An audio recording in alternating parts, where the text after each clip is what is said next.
going to be talking about the Northwest Art Streaming Hub.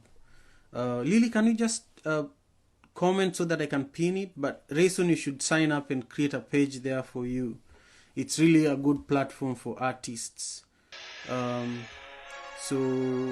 make sure you create a page on on the Northwest Art Streaming Hub, and Lily is just going to type the site there.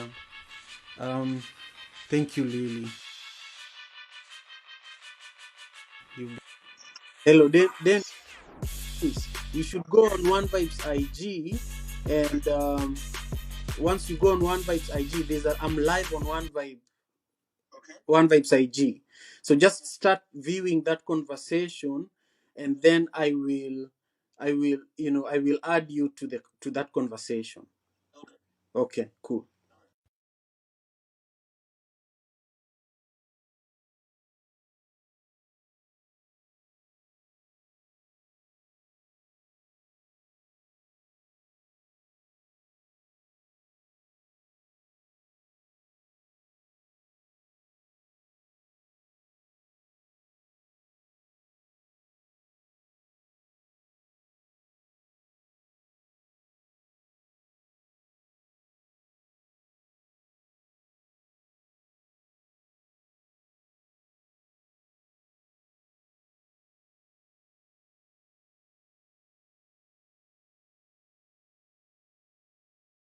And I think there's no better way for me to do that than to just read his bio, so that everybody that is joining us can know who we are going to be having a conversation with.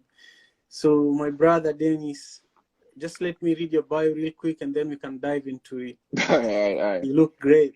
All right, waking up. You gotta have positive vibes, man. Positive vibes, man. How you doing? The real general. We have to feel good, man. Life is short. Yeah, man. We have to Yeah, feel man. good. That's true. That's true. How you doing? So Dubai Good morning, by Dennis, the hope way. you like Good those, morning. Good morning, by the Mutumbo. way. Good morning. How you feeling? Good morning. I see the sun on your face. The guy is shining. You're blessed, my friend. You're Huh? good. You see, that's blessings, man. Happy Juneteenth, my I G. know, Happy man. Juneteenth. Happy Juneteenth, man. Happy Juneteenth, and Happy just happy Madaraka. Saturday and happy life. Yeah, happy Huh? day, happy weekend, happy Yeah. June. This is actually also, June is actually immigrant month. Like Is that true? where yes, I have been celebrating it for like 4 years now, ever since Mm. I found it, where we Mm. like a lot of communities, this is a time like to enjoy our shared history and our combined future, Yeah. like as immigrants. Like it's good. Yeah. It's immigrant month. I love it. Yeah. Thank you. Thank you. Mm. Man, so I want for the sake of our audiences, I just want them to know who you are a little bit, and I'll just use my own description of what I know of Dennis Mamba. We were introduced by Dunia Omari Mapenzi, who is a Congolese musician based here in Seattle. DMV. Yeah. First, if you see Dunia, make sure you ask him to create a profile on the Northwest Art Streaming Hub. I will. That's where Northwest Art Streaming Hub, it's a platform that I've been talking about online a lot lately. And I think our people, African Americans, are being left behind, while this platform is being created by people like me and other African Americans who are on the advisory board, Okay. So Yep. it's something for the larger community, but I feel like our people are not there yet, So you should first create a profile there today, if possible. I'll create after Rayson, this video. who is Yeah, the on this, Northwest.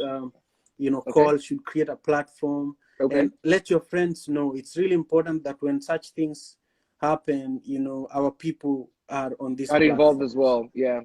Yeah, and the benefits of being on it are a lot. I'll be talking about Okay. that today, Okay. but we'll also be talking about, Panga Bees after COVID-19 Pangabis after campaign, COVID. which is something that we've all been pushing. And then we'll be talking about Madaraka Festival.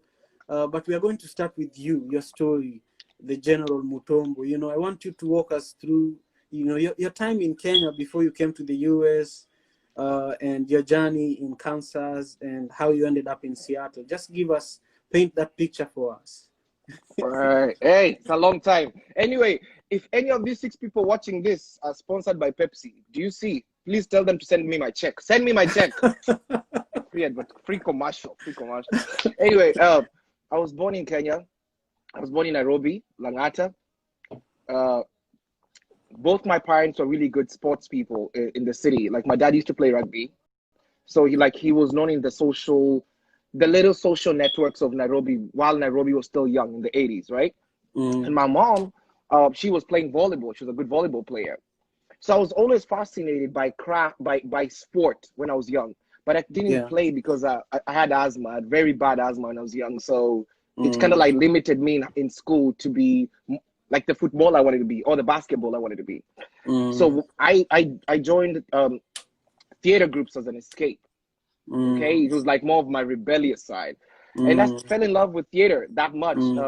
And after high school, I looked for a job in Kenya National Theatre to be acting the set books that we were reading through high school, for language classes.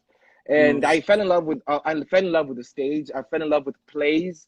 I started directing TV stations programs. What do they call, like Makutano Junction? Right. Remember Makutano Junction? Right. I did a couple of advertisements for the clashes. There were clashes, tribal clashes for elections. Right. So I started being comfortable around the camera around that time. Right. Then, fortunately, something happened in my family that really disrupted the cash flow. So I had to change my priorities of what I wanted to do in life. So I decided to come to America to study. Right. So I came to Kansas. That's the first place I went. I went to Wichita State University. It was one of the top schools that immigrants love to go. That was affordable. Okay, and then they had a very good pre-med program because I thought I was going to be a dentist. I love teeth. Now I'm a doctor of teeth because I can make people smile. Now I see all the teeth I want. But hold on for a second, man. Hold on for a second. Let's give a shout out to the people who have joined us today. The people who have left everything else that they're doing. Rayson Gadoni, I see you. Yeah, man. Nazima Khan, thank you for joining us. Yep. Ventures. Twiga Shield, thank you for joining us. Twiga Shield, thank you for joining us, man. And go ahead. So I was in Wichita State. It's a country city, and there are very few immigrants, and very fewer Black people. But I came to America with this huge, massive energy and dream that I took from the theater in Kenya, that this is a place of abundance. Right. I don't like limitations. Like, my story has to be dope. This guy from Isili in Kenya came here, and I've seen people in Isili walk all the way from Eastland, Section 3, to the theater to perform, and they execute. Now I'm in America where your water is flowing, man. Your electricity. Why am I not rehearsing? What's going on? Right. So there was no theater for me at that time. A lot of the theater community in Wichita was very small, and they never traveled. Again, we want to grow. We are looking for something that chases growth. So one friend of mine who was a music producer, his name was Ray B. He was from Tanzania. He was making beats from his basement in his house. One day he called me over. I think I'd broken up with a girl or something. And I started talking over it, and he made a beat out of my talk. Next day he sent it to me. He's like, you should start singing. You should start rapping. And that is how I started music. I ended up doing music, I started practicing. I believe in making mistakes a lot, Simon. We started recording in basements, in closets, in bathrooms, under blankets. We did everything small to get our music out there till we got a good record deal. And that's when we started making music with big hotheads of that time. Nonini, in Kenya, Nonini, Nameless, Jaguar, P Unit, Size 8. Like, it was dope. It just started, the blessing started flowing. When we kept on pushing the brand, But unfortunately, Steph Capella, music, I feel like as an artist, as you age and life experience hits you, your story changes all the time. Right. So I was a musician with chains on and girls, and I have my top back and I'm feeling good. That was the story I was trying to sell to the Eastlands kids at that time. Right. But as I'm evolving through life and marriage and just a lot of things you're learning about the history of this country, you start redefining what message am I trying to pass. Right. You know, Let's just ask our audience members which cities they're tuned in from, so that we can yes. gauge who we are talking to. But who are you talking Trinidad, to? yeah, Uh-huh. just type your city, Shayla. Please just type the city that you're tuned in from Mason in the Gadoni. Yep. comments, Mm-hmm. please. And today we are having a conversation here with my brother Dennis Mamba, who is a stand-up comedian and leader and thought leader and podcast host. We are talking about Madaraka Festival. We are talking about Panga Bees after COVID-19 campaign that is raising money for 500 women in 3 Kenyan slums. And we are also talking about, the Northwest Art Streaming Hub that we want all the people who are tuned in today to check out. That's also where the Madaraka Virtual Festival is going to be streamed from on Saturday, this coming Saturday. But now Dennis Mamba was just painting for us a picture of, his story, and he talked about, growing up in a sports family. His parents were sports loving people. His dad was a famous rugby player, but he was never able to play or participate in sports because he had asthma. Then he moved to the US for education, and now he's just painting for us the picture of how he joined music. And right now he's almost ending the journey of his story with music. So thank you again for making the time to join us. My name is Thank you, Simon guys. Thank you, Okelo. guys. Thank you, guys, for Yeah, plugging this in. is exciting. All right, my brother. Keep Okay. going. You So, are at the place where you are describing your musical journey. yeah, so the music was great. We were known all over Africa. Our music was being played in DSTV, MTV, Channel O. We had we were everywhere. But it's one of those, you're famous, but you're empty. You're big, but you're empty. And I started feeling like my purpose, my journey, like my purpose with art has to be more than myself. Right. And then I went through a really, a really bad shift in my domestic environment that really made me have to uproot myself from even like everything that I ever believed in art. So I started going to places. I went through a really bad depression, and that's the time actually I lost everything. I became homeless for a while. And during So that here in period, Seattle or in Kansas? no, in Kansas. I lost everything I ever worked for, everything. Now I'm here, Salvation Army, with all these people. We're eating, we're laughing with them. These people are, I'm looking at I'm trying to suck their energy. Where do you guys get the energy to laugh? Like, because I'm thinking the world is shattered for me. It's over for me. Why are you guys laughing? And this guy, and I just started picking up their energy. It became like a roast battle. Remember when we were young, we used to do Mchongo, I know? Yeah. So it became that. And then they started telling me, instead of telling your stories, your sad stories in the manner that you do, make them funny. So I started talking like that. Like, hey, I left my car out there. I donated my car to a stranger, so it wasn't stolen. I just gave, like, it started becoming like a version of storytelling that didn't hurt all the way. And I started performing in comedy clubs just like that. And then one time, I think this is why patience is good. Within the first year of my journey in comedy in Kansas, I got invited to perform in Miami. Okay, what year I got was invited. this? This is 2017. I got invited to perform in Miami. 2 shows, both weekends. Now, I'm from a small town. I didn't understand that when you go to big cities like Seattle, Miami, we're talking arenas, we're talking, halls. This was my first humbling moment. I've never been humble like this before. I went to Miami. The first show, it was like they wanted me more to sing and rap than perform the comedy. The second show, Dave Chappelle was on the audience. It was an auditorium. Words left me. I could not talk, Simon. I could not. Words did not come out of I tried. I could not. Nothing came out. I freaked out. They took me off the stage. That was my first humbling moment in comedy. And I went back to the drawing board and I started working hard. I started writing every day. I started practicing every day. The problem was every time I wanted to really hit a show, I had to leave Kansas to go to other towns like Dallas, like Houston, So the environment where you perform your comedy is also very important in your storytelling. Right. Because it affects your, it affects your creativity process.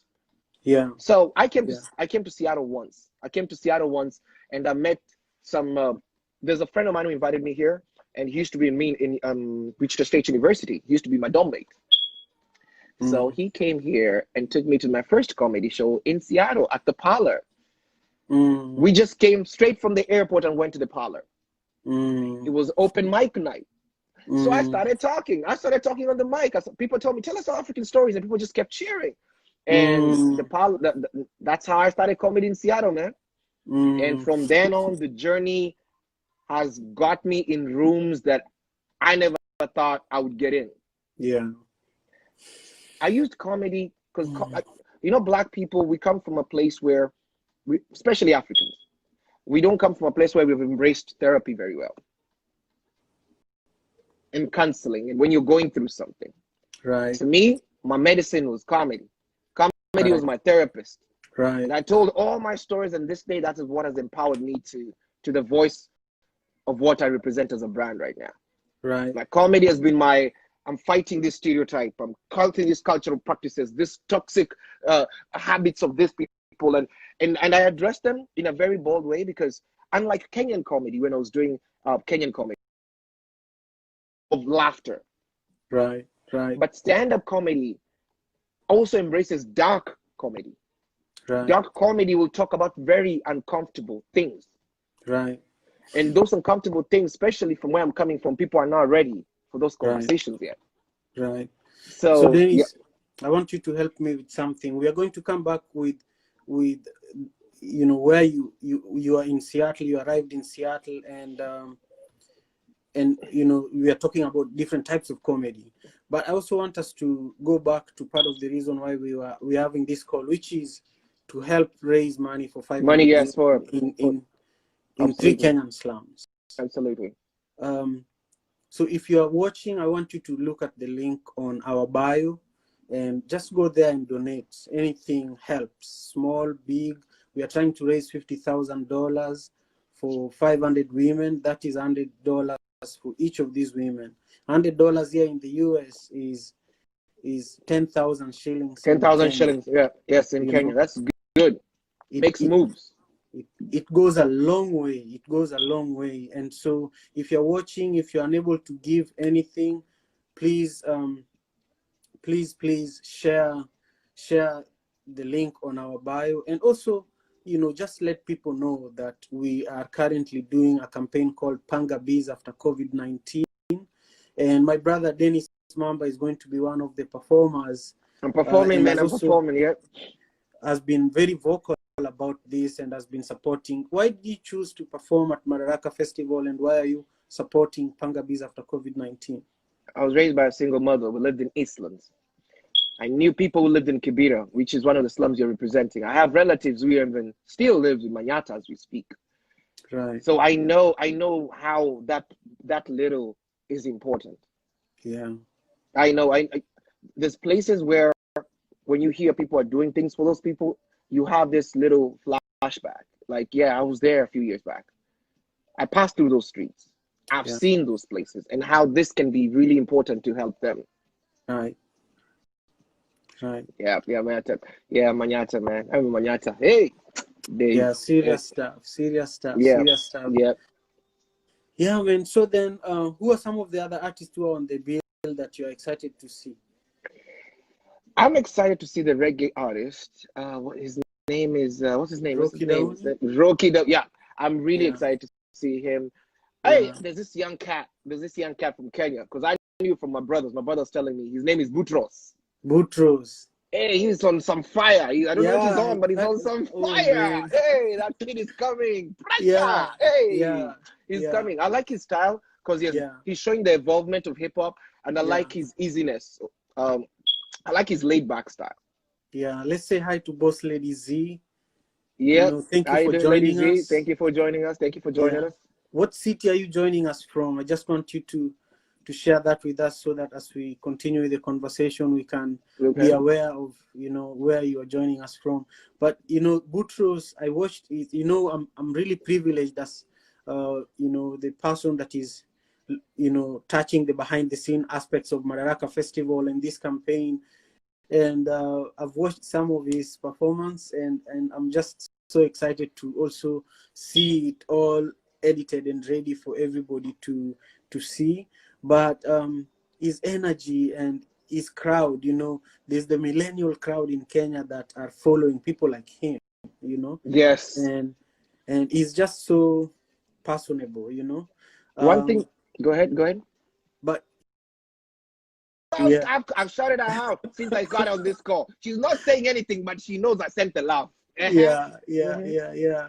So anyhow, so keep going. So you said Butros, Rocky Dauni. What else is Grayson, of exciting course. about the event for you? For me, I think this is my first giving back event, second giving back event to Africa. You know, as again, once you start reevaluating your purpose for your journey, you start wanting to not only benefit your brand as a person, as an individual, you also want to inspire people back home. There were people who inspired me to join the theater. There were people who inspired me to join Makutano Junction. The time we did that in, what's that show? Cobra Squad. The time I did Cobra Squad with that MP. Yeah, I was in that. You inspired to do more, and they inspired you to come to America. Then you came to America. What inspired you while you're in America? You got another enlightening. Like, while I'm here, I don't want to fit in any cliche careers. I think we are all different flowers, and we either exfoliate or we bud up in a different way, you know? So I'm thankful to give back. I don't know who I'm inspiring out there. I don't know what possibilities of a comedian who's in Manyata right now, when he hears another guy who's in Manyata with them, is here. You know what I'm saying? Opening shows for the biggest. So I want to sell that. I want to, I feel like sometimes when we were home in Kenya, back in Kenya, I didn't feel like I didn't feel we had enough people in the diaspora who sold, come here with your dreams. Come here and perform. Come here and play drums. All I was sold is come here and work in this office or work in this hospital. Like, it was two options. Nobody sold. Nobody sold you belong in Hollywood. Nobody sold you need to perform at the Seattle Art Museum. Nobody sold you that you need to perform at Bill and Melinda Gates Foundation. Nobody sold you that dream. Right. Yeah, we were told a lot of the time you just hear that whoever you know from Kenya that came here was either, you know, working, you know, manual jobs. Menial jobs, yes. Yeah, manual jobs. And, you know, now that we are doing it, we are pushing the envelope. It's really inspiring. And this is part of why, for me, working with upcoming artists, and for me, I don't even say upcoming artist. An artist is an artist. There's just a level of growth that everybody goes through, you know. Even the most popular artist in the world is still growing. And in their craft, they are still working on it. They know it, you know. So working with Rayson, you know, Wendy K, we are interviewing Wendy K today, by the way, 10 p.m. Kenya time, 12 o'clock Pacific Standard Time, here again on Instagram. But, you know, the lineup that we have consists of really powerful and talented people that are not so huge, but they're so giving, you know.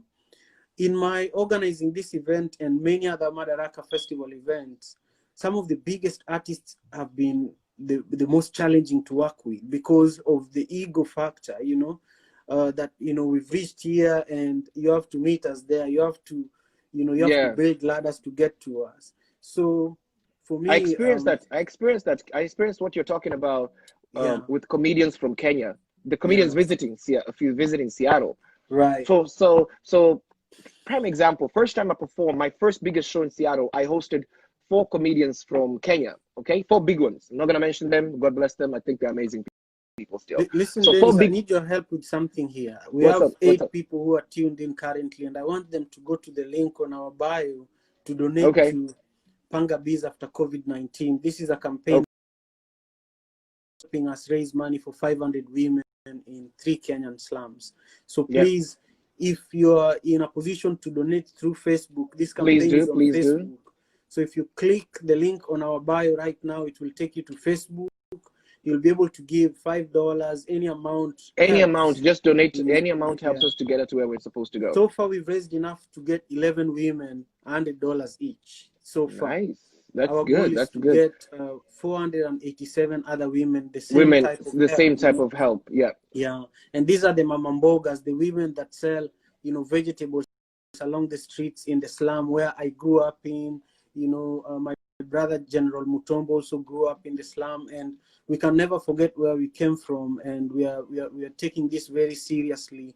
And we really appreciate all the effort people are putting out there to be helpful in this time of the pandemic, in this time of racial injustice. But we also have to think about home. Where did we come from, and what's going on there right now? And what we are learning is that these women that feed people are now running out of options, and they're closing their businesses, which means there's going to be an increased amount of criminal activities because youths have no, you know, job opportunities from these same women. And there's going to be a lot of problems because these women are the last line of defense. So if you're watching, They're please the also breadwinners too. share, Yeah. you know, Yeah. go Yeah. to Twitter, Twitter, Instagram, please. Facebook, and look Instagram, for, Facebook, please. you know, Panga Bees after COVID-19 is the main, is the main hashtag. And right now, I'm having a conversation with my brother Dennis Mamba, who is an amazing comedian, an amazing mover and shaker and podcast host. Brother, what's the name of your podcast again? I just want you to talk about it now so that people can Okay. can learn about it, and also give people your links, how people can connect with you. Okay. All right, people. Peace, gods. Peace, gods. I'm General Mutombo on all social media accounts. General Mutombo on Facebook, General Mutombo on YouTube, and General Mutombo 1 on Instagram. I'm also on Twitter. I tweet quite a bit. You're I on started a TikTok too. I'm on TikTok, but I don't dance. I just post, good pictures for you. But I can't, man. My body's over. Hey, this rolls from Corona. Hey, six pack everywhere. Six pack everywhere. Anyway, so I have a podcast. I actually have two. I have one called Diaspora Prodigals. With official Kenju on it. We have a couple of episodes on all platforms. This particular episode, we just talk about our happy diaspora experiences and chasing our dreams. This is more like the happy vibe, like uplifting, encouraging people like that. Now, I have another podcast. It's called General Mutombo Uncut. Also on iTunes, on Spotify, on Anchor FM. Now, this is more of a personal journal. This is more like I bring people in to discuss uncomfortable topics. This is where I go hard. This is where the father in me kicks in. Like, I'm not trying to be your best friend. I'm trying to be the friend you need, not the friend you want. So we that are is the getting some uncut followers version. from this conversation, by the way, bro. Yes, I Jason appreciate says you guys. she's Just go there. following you. Yeah. Yep. So if you're on this conversation, make sure you follow General Mutombo. Again, just mention all your platforms, your social media platforms real quick, because I see that we have a lot of people watching right now. And once you mention your handles, also talk about Panga Bees after COVID-19, why it's important to you, and how people can be involved from your perspective. All right. So Panga Biz, let me see, might have done type in this. Okay. So Panga Biz, there are women in Kenya right now who have been stifled because their lockdown in Kenya is not like the lockdown in America. They don't get resources from the government to support them when they go back to their businesses. They have been crippled. Some of these people are only work day to day, hand to mouth, paycheck to paycheck. They don't have paycheck to paycheck. It's money to money, day to day. So every day they're locked down, they don't have anything to eat. And since they don't have savings, these people they're coming from limited means. They need us because they're basically starving. This may not be what is going to more that helps you start, gets you to where you go. Thank you so much. So make sure you go to the link on our bio, and it's on Facebook. Donate. Please, Facebook. Donate to Panga Biz after COVID. The link is on here, right? Yes, it's on our bio, and the hashtag is Panga Biz after COVID-19. Correct. Which means in Swahili, bring back the business after COVID. Panga Biz. Exactly. Yeah, that's what it means. It's a Swahili word. Exactly. Yeah. Thank you, bro. So it's really an honor to get this exclusive opportunity to chat with you, and it's amazing that we have about 8 people who are watching this conversation right now. I just want to thank Bless you it, from bless my it. heart. You know, Thank you, it's thank you, Saturday thank you. morning here, Yeah, they should and be sleeping you know, in, but they're here listening to us. exactly, man. It's We really, appreciate you, really man. Your time is dope. appreciated. And Uh-huh. I want you, my brother, to talk to me about what your perspective is about the current, you know, disrespect of the black body. You know, yesterday we had Juneteenth, but we as African people here in the diaspora came a few years after our African American brothers, who are also Africans, were stolen from Africa, brought here, you know. And people should actually read a really simple book that was written by Dr. Marcia Tate Arunga. It's called The Stolen Ones and How They Were Missed. It's a children's book that is really beautiful. Okay. Now, talk to me about, you know, how you feel being black in this country, because when you go out running, I'm sure nobody sees a label that says this one is an African, treat him differently. You know, maybe there's a knee that will be on your neck before you even say a word for them to know that, oh, this one is from here. You know, the disrespect that you get is the same disrespect that George Floyd got, is the same disrespect that Ahmaud Arbery got, you know, but our people sometimes tend to be indifferent, you know. We just want Very, to keep very, going very. on with life. Yes. You Like, know, we yeah. don't want to be engaged with what's going on here for our brothers and sisters, you know, and it worries me sometimes. Information is power, Simon. Information is power. When we were coming from Kenya, our educational system was curated for us to only land in certain careers and only know so much history that will foster the journey that was already prepared for you. Right. And you came to America and you met people you never thought you have anything in common. I never learned about any American history, African American history in Africa, apart from rap videos of Tupac Shakur, Missy Elliott, the people I saw on TV or Channel O. My blackness has evolved. Okay, so when I came from Africa, which I know a lot of Africans are going through this, there's a part where you feel like I am an African and I've been told that I'm way better than the black people who are natives here. I'm Amani better just than these joined guys. us. Give him Amani a little Jones, yeah, shout out to Amani Jones. So yeah. I wasn't sold that these are my brothers. It was sold to me that, hey, get your education. This is a land of opportunity. Some people are here and they never took that opportunity. So I came with bias already to America. And then the little misunderstanding, because I am new to America, the culture shock made me experience some racism from African Americans at that time. But the more I grew older in this country, the more I started researching, reading more. I even went to like sites of like Martin Luther King's house, where they burnt the girls in Montgomery, Alabama, the church. When I started wanting to learn history, when I started traveling more to meet, because there are different type of black people in different cities. The black people in Mississippi are way different than the black people in Kansas. The black people, but you get a wealth of knowledge from all spectrums of black history, and then you realize that you're no different. The same systemic oppression or anything that they're going through here is the same thing we go through in Africa. Police brutality in Kenya, police brutality here. Corruption here, corruption there. So the fight is the same. The fight is against poverty. Freedom to be able to rent an apartment without being asked your race. Freedom to be able to buy a car without being asked your race.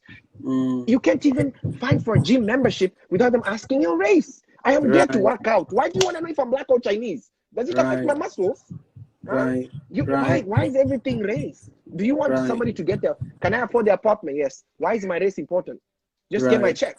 Just say my pay stubs. And that is that constant reminder that you're still beneath really infuriates people. Right. It's like and Africans yeah, who are not infuriated, they're lying through their teeth. Yeah. They know that. They know their jobs where they are if they don't have a voice.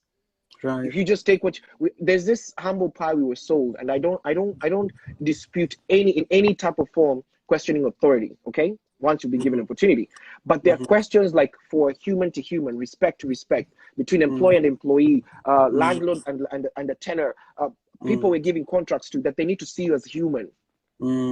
My money and the white person's money is the same. Our dollars are both green. You know what I'm saying? Yeah. You know, so when I jog, I want to be jogging because I can live here the way you live here. I'm scared of you the way you are scared of me. And I started, I've been doing a lot of this. My last podcast was called Living Fearlessly, where I spoke that we cannot live in fear, Simon. I have a daughter. Her name is Sienna. She's African American. She's mixed, but she's African American. Yeah, she's African American. So African American problems, guess who they'll affect next time?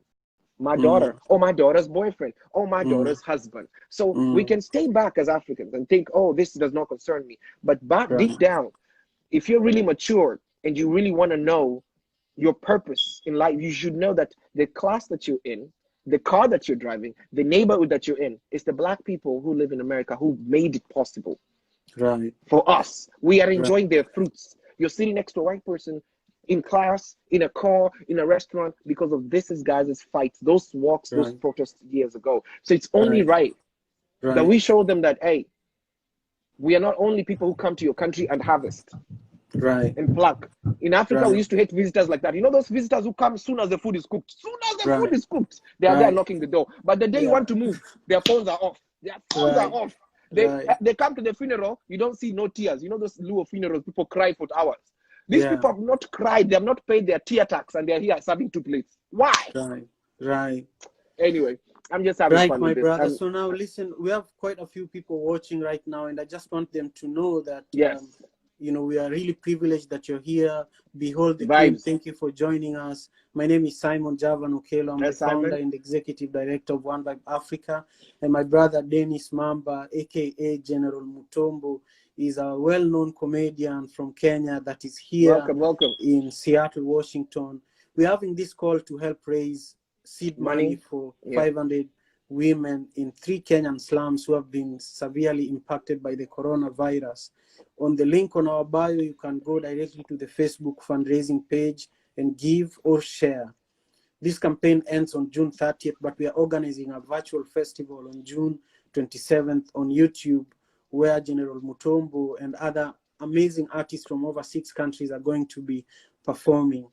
But right now, we're just talking about, you know, the responsibility of the African immigrants who recently moved to the US and how they should be supporting the African American fight against racism. And first, I want to shout out here in Seattle. I want to give King Garrett a big shout out for all the work he's doing with Africa Town. I want to give a big shout out to Omari Salisbury for all the work he's doing with Converge Media. You know, King has done is like lifting a mountain by, you know, ensuring that young people know their history, but also creating an entrepreneurial movement where, you know, a lot of community property is being reclaimed from the city and commissioned so that it serves the community. So thank you for all the work you're doing. Thank you for organizing the Juneteenth event yesterday. I want to also thank Omari Salisbury for being in the front line, you know, and filming all the Seattle protests that have been going on for the last 3 weeks. And finally, Nikita Oliver, I want to thank you for being a very bold protector of the people and for, you know, fighting for the people, both legally and in the streets and artistically as a poet. But now we are just digging deeper. And one of the things I'm really passionate about is that Africans should solve their own problems. And even African Americans should solve their own problems. There is no day that other people are going to understand your struggle the way you do. So for me, the reason why I started One Vibe Africa is because I saw a problem in the community where I was being raised at in Manyata in Kenya, where we were killing each other just like African Americans are killing each other here. You know, I lost my older brother as a result of the violence the place where I was being raised, you know. And so when I saw that coronavirus was sweeping businesses that belonged to women, and my mother was one of these women a few years ago. I It felt broke your like if heart. It these broke your women are heart. gone, the slum is going to turn into a war zone, you know? And so this is why I'm asking the people Please, that people, share don't this have, information. who are Share the link Africans here. and African Americans, should be the first to give. You know, it's quite, it's great to have gifts And you from know, and you know, others, and I you know, know? and I know, and I know.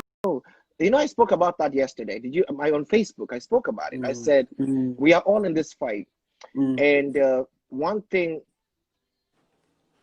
I feel like we need to have more serious panels of Africans and African Americans where both sides have the right people representing us, bringing forward questions that will actually bridge the relationship that is lukewarm. I don't call it hot or cold, because there's parts mm, where it's very hot and there are parts where some parts are very, you know what I'm saying, very shaky. For mm, example, people make only 16% of the population in America. Where mm, minorities and then immigrants are even, you know what I'm saying? You want to be mm, decision makers, we got to change these numbers. We can't fight within this lower numbers. Are you picking me up, mm, Simon? mhm, So let's fix individual problems. Now, whenever Africa has a problem, and this I confronted one community leader in Rainier about it yesterday when we were having a debate, because mm, he thinks Africans were not doing enough. He mm, thinks Africans, we come here, we get our jobs, we don't want to protest, we don't want to do this. And I told him, over the years, mm, prime example, 2008, is it 2000, 2015, 2015, 2016, when we had a mm, terrorist attack in Kenya, mm. in the mall. It was terrorist attack, terrorist after terrorist attack. Right, Somali, Mogadishu, Mombasa. I did not right. see that support, that communal where our brothers being killed there so much Mm, from our brothers in America, the way we saw from maybe other cultures. mm, The HBCUs mm, of America. I didn't see no big protest of save our brothers in Africa that are being killed.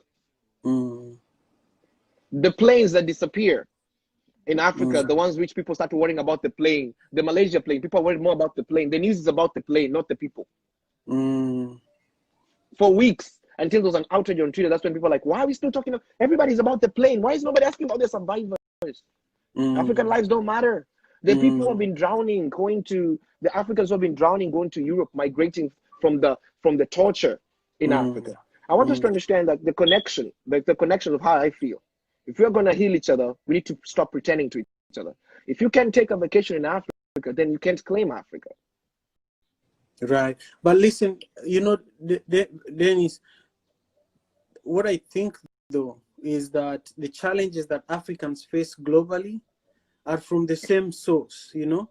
The Yes, Africans who are crossing to go to Europe are trying to escape poverty, but correct, they're chasing their wealth that was stolen and taken to Europe, you know? correct, correct. So they're following what's What's there? somehow their rights, you know? Yes.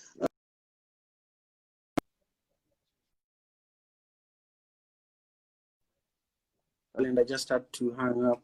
Okay. And Okay. also here in America, we have a lot of African American brothers and sisters who, it's not their fault that they are not pro-Africa, but it is they've been Yes. brainwashed. You know, Africans in Africa have been Exactly. brainwashed, and Exactly. About African so Americans. Exactly. yeah, Same thing.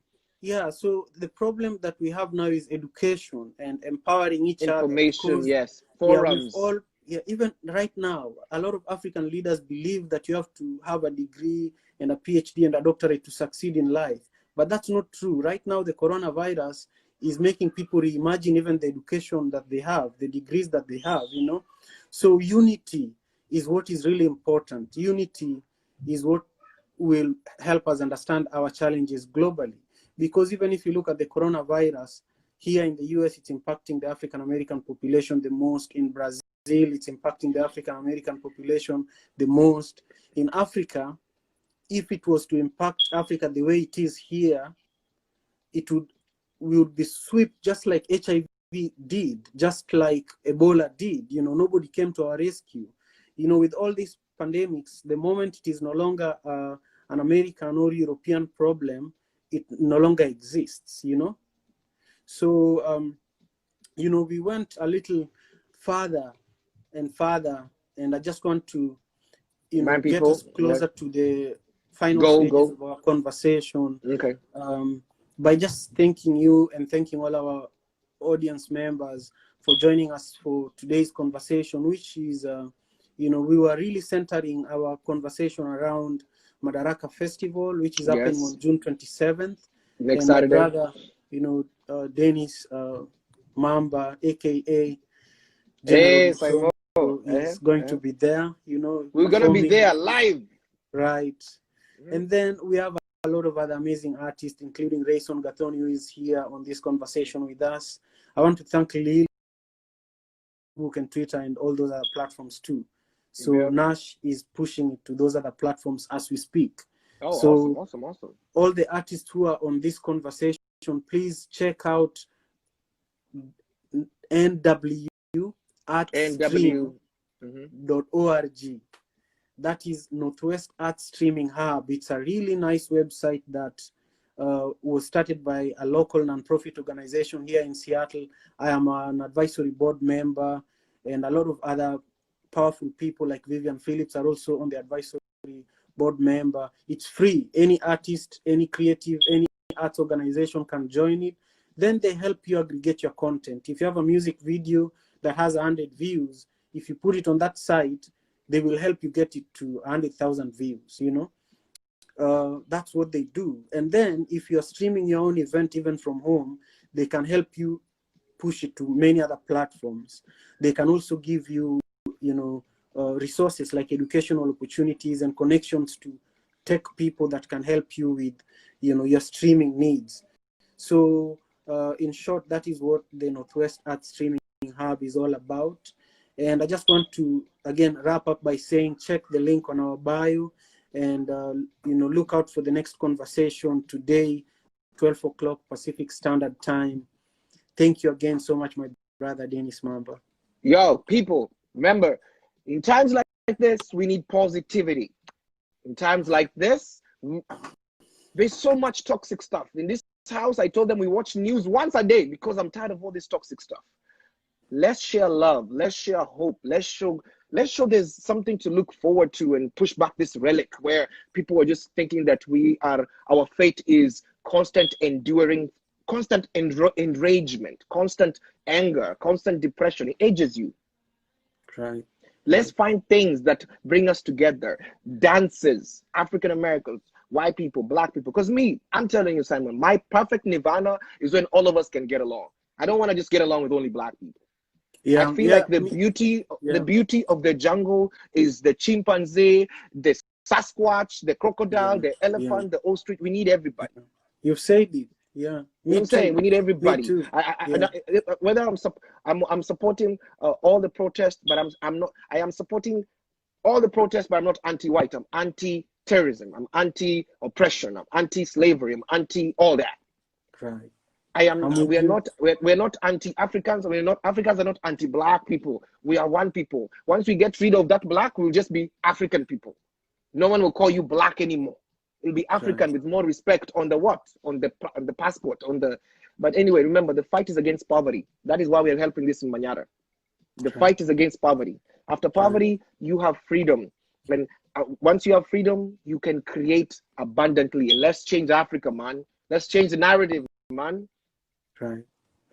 Vibes, man.